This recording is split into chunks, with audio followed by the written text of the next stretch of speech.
करिश्मा कपूर के ex husband Sanjay Kapoor के 30,000 करोड़ रुपए की संपत्ति को लेकर अभी तक चर्चा केवल भारत तक ही सीमित थी। भारत की संपत्ति को लेकर के लगातार विवाद चल रहा है। प्रिया सचदेव की ओर से कोर्ट में अपनी दलीलें रखी गई, तो वहीं करिश्मा कपूर की ओर से भी कई सारी दलील पेश की गई है, जिसके बारे में अब लगातार कोर्ट में विचार चल रहा है। लेकिन अब सवाल ये है कि विदेशी संपत्ति पर किसका मालिकाना अधिकार होगा। दरअसल अब केवल भारत की संपत्ति को लेकर के ही नहीं, बल्कि संजय कपूर की विदेशी संपत्ति को लेकर के भी चर्चा जोरों पर है। और अब प्रिया सचदेव की ओर से कोर्ट में एक जबरदस्त दलील भी रखी गई है। दिल्ली हाई कोर्ट के सामने प्रिया सचदेव की ओर से ये दलील दी गई कि ब्रिटेन और अमेरिका में विदेशी संपत्तियों का मालिकाना हक मांगने से रोकना कोर्ट के अधिकार क्षेत्र के विरुद्ध है। प्रिया कपूर के वकील ने यह कहा कि विदेशी संपत्ति का मुद्दा विदेशी क्षेत्राधिकार का मामला है और उच्च न्यायालय उन्हें विदेश में संजय कपूर की अचल संपत्ति का मालिकाना हक मांगने से नहीं रोक सकता। न्यायमूर्ति ज्योति सिंह ने पक्षों से मामले में अपनी लिखित दलील दाखिल करने के लिए कहा।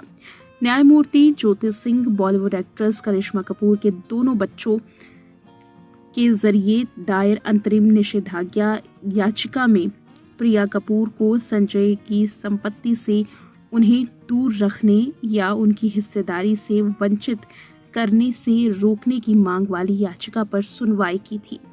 अदालत में कई सारी दलीलें रखी गई। अदालत ने मामले को आगे सुनवाई के लिए 22 दिसंबर की तारीख सूचीबद्ध की है।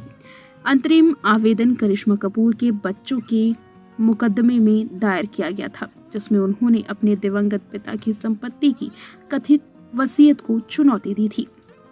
संजय कपूर की संपत्ति की कीमत कथित तौर पर 30,000 करोड़ रुपए की है।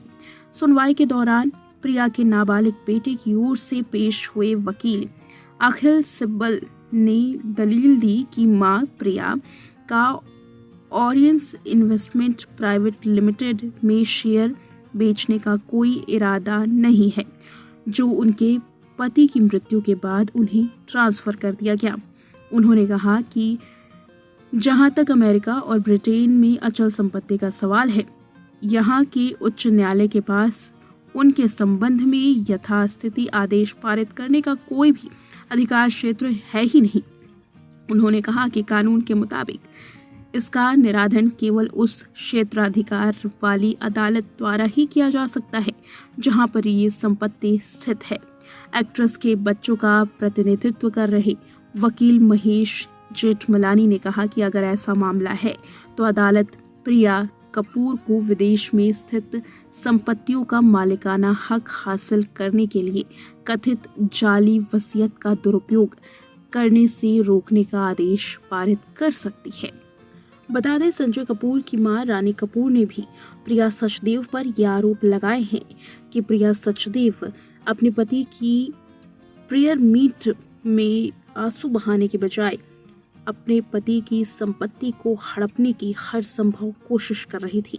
रानी कपूर ने कहा कि उन्हें उनके बेटे की वसीयत के बारे में कुछ भी नहीं बताया गया, जिसमें अपनी मां के अस्तित्व पर कुछ नहीं कहा गया है। भले ही उन्होंने यानी कि संजय कपूर ने दावा किया कि उन्हें सब कुछ उनकी मां से मिला हो।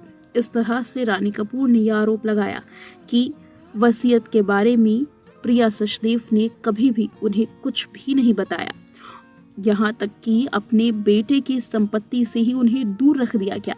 वो संपत्ति जो उनके और उनके पति के जरिए ही उनके बेटे संजय कपूर को मिली थी, अब अपने ही बेटे की संपत्ति से उनकी मां रानी कपूर दूर हो चुकी हैं। करिश्मा कपूर के बच्चों ने कथित वसीयत की प्रामाणिकता पर सवाल उठाया। संजय कपूर का निधन 12 जून 2025 को इंग्लैंड में एक पोलो मैच के दौरान हुआ था। कथित तौर पर उन्हें अचानक हार्ट अटैक आया। इसके बाद से ही संपत्ति का विवाद लगातार गरमाया हुआ है।